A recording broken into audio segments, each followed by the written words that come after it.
Dalam konteks Indonesia, kebijakan fiskal ataupun kebijakan keuangan negara diatur ataupun dimandatkan secara khusus dalam konstitusi Undang-Undang Dasar Negara Republik Indonesia tahun 1945. Anggaran pendapatan belanja dan negara itu ditetapkan melalui undang-undang. Artinya dibahas antara pemerintah bersama-sama dengan Dewan Perwakilan Rakyat, dan disitulah fungsi partisipasi dan aspirasi masyarakat diresultantekan. Dan dikatakan di situ di pasal 23 bahwa APBN ini dipergunakan untuk sebesar-besarnya kemakmuran rakyat, memperbanyak lapangan pekerjaan, meningkatkan kesejahteraan rakyat, dan menurunkan kemiskinan.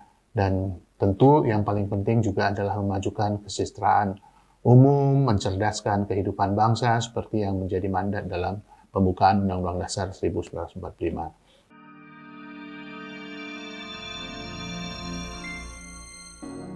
Halo teman-teman zaman baru, pergerakan ekonomi dalam satu negara itu pertama memiliki ketergantungan dari apa yang disebut dengan kebijakan fiskal. Kebijakan fiskal ataupun kebijakan keuangan negara seyogianya menyangkut dua hal yang utama, yaitu pertama adalah pendapatan negara, kemudian yang kedua belanja negara. Apabila pendapatan negara lebih kecil daripada belanja negara, maka akan dicari sumber lain agar kemudian belanja negara itu dapat menggerakkan aktivitas pembangunan. Contohnya adalah melalui pembiayaan ataupun utang, melalui penerbitan surat utang, misalnya, baik surat utang yang sifatnya nasional maupun surat utang yang berbasis kepada prinsip-prinsip Islam atau disebut juga dengan suku. Selain kebijakan fiskal, tentu dalam pergerakan perekonomian suatu negara itu dipengaruhi juga dengan kebijakan moneter. Kebijakan moneter ini tentu dijalankan oleh otoritas, dalam hal ini adalah Bank Sentral dari suatu negara, atau Bank Indonesia dalam konteks Indonesia, atau Federal Reserve Bank dalam konteks di Amerika Serikat, People Bank of China kalau misalnya dalam konteks China. Kebijakan moneter menyangkut yang terkait dengan kebijakan suku bunga, kemudian hal-hal yang terkait dengan sistem pembayaran yang menjadi basis dari aktivitas keuangan. Kebijakan suku bunga misalnya yang ditetapkan oleh Bank Sentral akan memengaruhi kebijakan suku bunga yang akan diterapkan oleh perbankan ataupun lembaga-lembaga jasa keuangan ketika mendistribusikan jasanya kepada pelaku-pelaku ekonomi, baik dalam konteks simpanan atau penempatan dana yang dilakukan oleh pelaku ekonomi atau para pihak, maupun dalam konteks pinjaman yang diperlukan oleh pelaku ekonomi untuk menggerakkan aktivitas produksi ataupun untuk menambah aktivitas konsumsi. Dalam konteks Indonesia, kebijakan fiskal ataupun kebijakan keuangan negara diatur ataupun dimandatkan secara khusus dalam konstitusi Undang-Undang Dasar Negara Republik Indonesia tahun 1945. Itu bisa kita lihat di pasal 23 Undang-Undang Dasar yang menyatakan bahwa anggaran pendapatan belanja dan negara itu ditetapkan melalui undang-undang. Artinya dibahas antara pemerintah bersama-sama dengan Dewan Perwakilan Rakyat, dan disitulah fungsi partisipasi dan aspirasi masyarakat diresultantekan yang muncul kemudian dalam kebijakan APBN ataupun undang-undang APBN. Dan dikatakan di situ di pasal 23 bahwa APBN ini dipergunakan untuk sebesar-besarnya kemakmuran rakyat, tujuan akhirnya itu memperbanyak lapangan pekerjaan, meningkatkan kesejahteraan rakyat, dan menurunkan kemiskinan. Dan tentu yang paling penting juga adalah memajukan kesejahteraan umum, mencerdaskan kehidupan bangsa seperti yang menjadi mandat dalam pembukaan Undang-Undang Dasar 1945. Dan yang terakhir dikatakan di dalam pasal 23 Undang-Undang Dasar 1945 juga dilaksanakan secara bertanggung jawab. Sehingga kemudian Undang-Undang APBN dalam wujud pelaksanaannya dilakukan proses audit terhadap implementasinya yang dilakukan tentu oleh Supreme Audit di suatu negara ataupun dalam Indonesia dilakukan melalui Badan Pemeriksa Keuangan, dan kemudian pada sisi lain juga itu dipertanggungjawabkan proses penyusunan ataupun laporan APBN itu menjadi satu undang-undang kembali. Ya. Kebijakan fiskal ataupun keuangan negara ini memiliki fungsi yang sangat penting dalam satu pemerintahan untuk menggerakkan roda perekonomian, karena kebijakan fiskal setidaknya memiliki 3 fungsi.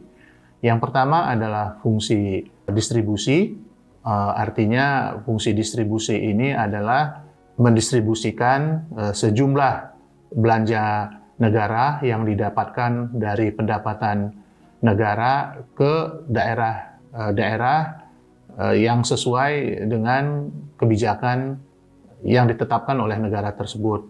Misalnya didistribusikan lebih banyak ke wilayah kabupaten, kota dibandingkan dengan provinsi, ataupun lebih banyak didistribusikan untuk kepentingan desa dibandingkan untuk wilayah kota, atau lebih banyak didistribusikan untuk kepentingan pelayanan dasar seperti sekolah, kemudian kesehatan, maupun yang terkait dengan subsidi bagi mereka yang tidak mampu. Itu contoh daripada fungsi distribusi. Nah, fungsi yang kedua adalah fungsi alokasi. Nah, alokasi ini tentu menyangkut prioritas yang ditetapkan oleh satu kebijakan keuangan negara. Apakah alokasi ini akan lebih diprioritaskan untuk kepentingan belanja modal ataupun belanja pembangunan, atau lebih dialokasikan untuk belanja operasional, atau yang disebut juga dengan OPEX kalau dalam konteks aktivitas perusahaan. Biasanya dalam satu kebijakan fiskal yang baik dan dapat dirasakan dalam waktu yang jangka panjang, itu adalah tentu diharapkan belanja modalnya ataupun capital expenditure-nya dapat lebih besar dibandingkan dengan belanja OPEX-nya. Belanja yang terkait dengan belanja modal itu misalnya untuk membangun infrastruktur, agar pelayanan publik, mobilitas sosial menjadi lebih lancar, mobilitas barang menjadi lebih lancar, dan menjadi lebih murah. Bisa juga misalnya belanja modal untuk kepentingan membangun infrastruktur dasar dalam kerangka untuk mencerdaskan bangsa, membangun sekolah, laboratorium, dan seterusnya. Atau misalnya untuk yang terkait dengan peningkatan kebutuhan pangan untuk mencetak sawah, melakukan subsidi kepada petani, maupun untuk membangun waduk, bendungan, pasar, dan seterusnya. Fungsi yang lain adalah fungsi stabilisasi. Jadi kebijakan fiskal juga memiliki fungsi stabilisasi. Dalam hal ini adalah untuk menjaga baik itu stabilitas ekonomi dalam wujud harga maupun dalam konteks stabilitas sosial, agar kemudian problematika yang terkait dengan inequality, karena memang akses yang didapatkan oleh satu pihak itu lebih lambat dibandingkan dengan para pihak yang lain, sehingga kemajuan kesejahteraannya itu menjadi timpang misalnya, sehingga ada problematika kemiskinan. Nah, kemudian apabila ada gejolak harga, dan pasti yang kelompok yang di bawah ini akan lebih menderita dibandingkan dengan kelompok yang berada di golongan menengah atas. Dan untuk itu maka kemudian fungsi stabilisasi dari fiskal itu memiliki pengaruh dalam konteks untuk memberikan perlindungan sosial, misalnya dengan memberikan subsidi bahan-bahan produksi bagi kelompok-kelompok petani, ataupun memberikan bantuan langsung kepada kelompok-kelompok miskin, apakah itu misalnya dalam bentuk tunai maupun non-tunai dalam bentuk ataupun wujud sembako, termasuk misalnya juga bantuan ataupun subsidi yang diberikan kepada mereka yang memiliki dari golongan tidak mampu tetapi memiliki anak yang bersekolah. Itu biasanya juga diberikan subsidi oleh negara melalui kebijakan fiskal. Jadi sekali lagi bahwa kebijakan fiskal itu memiliki fungsi. Yang pertama tadi adalah fungsi distribusi, kemudian yang kedua fungsi alokasi, kemudian yang ketiga adalah fungsi stabilisasi. Dan kita tahu bahwa wujud dasar kebijakan fiskal ataupun keuangan negara itu terdiri dari dua. Yang pertama tentu pendapatan negara yang datang dari penerimaan negara dalam wujud pajak ataupun penerimaan negara yang bersifat non-pajak seperti halnya tarif, cukai misalnya seperti itu, ataupun pendapatan dari sumber daya alam dalam wujud royalti. Kemudian yang kedua adalah yang terkait dengan anggaran ataupun belanja negara yang kemudian ditunjukkan dengan fungsi distribusi, alokasi, dan stabilisasi tadi. Nah, kita tahu bahwa resultante daripada belanja negara ataupun kebijakan fiskal dengan kebijakan moneter itulah yang kemudian menghasilkan satu aktivitas ekonomi secara keseluruhan. Nah, tadi kita udah bicara mengenai fungsi daripada kebijakan fiskal, salah satunya adalah stabilisasi. Stabilisasi yang dimaksud dalam konteks ekonomi yang paling nyata tentu adalah inflasi ataupun kenaikan harga barang. Nah, inflasi ini memiliki pengaruh terhadap keputusan dari otoritas, dalam hal ini Bank Sentral, untuk menetapkan suku bunga. Apabila inflasi tinggi, maka kemudian suku bunga yang ditetapkan oleh Bank Sentral itu otomatis akan mempertimbangkan inflasi yang tinggi tersebut dan cenderung menghasilkan kebijakan suku bunga yang tinggi pula. Contoh misalnya yang terjadi di Amerika Serikat ketika inflasinya tinggi akibat stimuli yang dibuat oleh pemerintah, yang dikeluarkan oleh pemerintah untuk menggerakkan perekonomian, maka kemudian itu meningkatkan demand dari masyarakat. Sementara pada sisi lain, pada waktu itu supply side-nya, dari sisi supply barang yang dibutuhkan oleh masyarakat, itu mengalami keterbatasan, sehingga kemudian meningkatkan nilai ataupun harga dari barang-barang tersebut yang kemudian berimplikasi terhadap inflasi.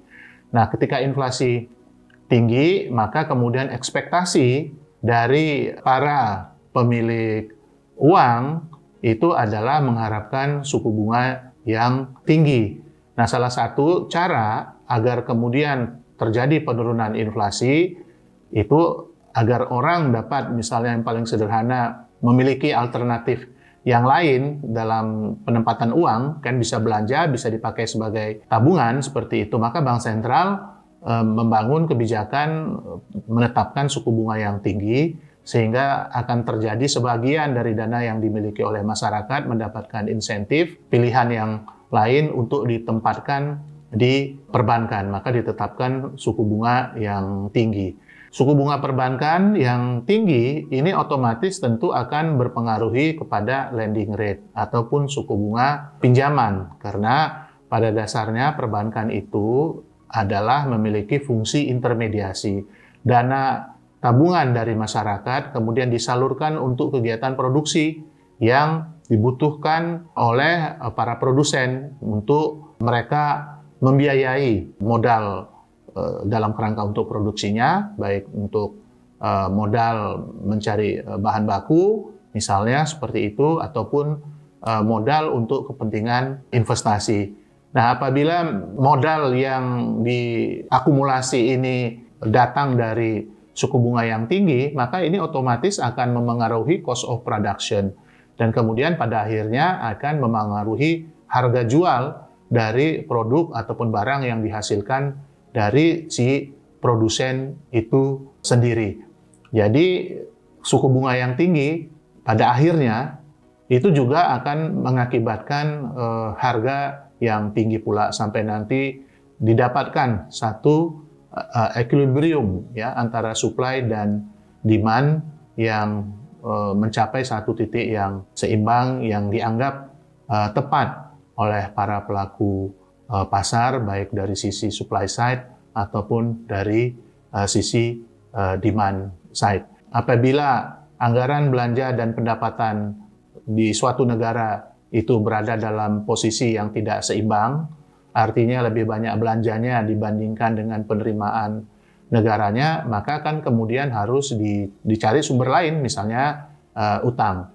Nah, utang itu tentu datang dari pihak ketiga, dan salah satu reference bagi para pihak ketiga adalah tentang yang terkait dengan suku bunga dari suatu negara tersebut yang ditetapkan oleh Bank Sentral, yang akan dipakai sebagai sebuah benchmark untuk menetapkan imbal hasil dari pembiayaan ataupun utang yang diterbitkan oleh suatu negara.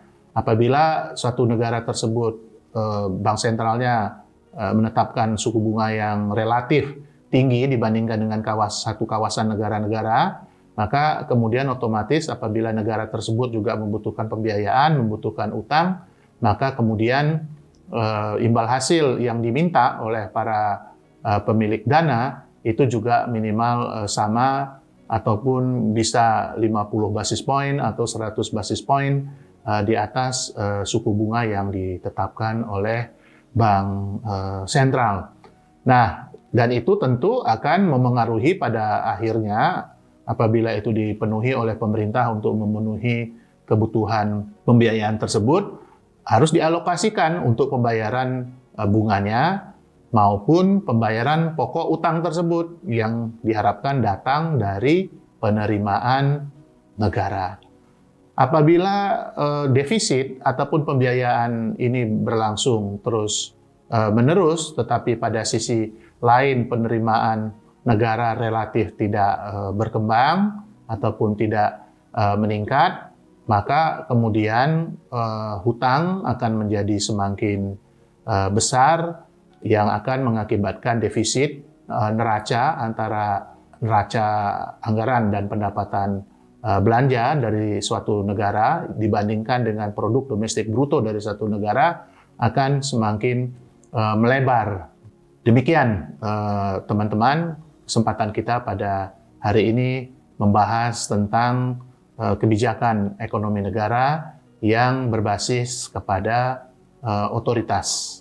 Ya, dalam hal ini otoritas itu adalah pemerintah dan satu lagi bank sentral. Bank sentral mengerjakan kebijakan moneter, sementara pemerintah mengerjakan kebijakan fiskal. Terima kasih hari ini teman-teman, nanti kita sambung kembali.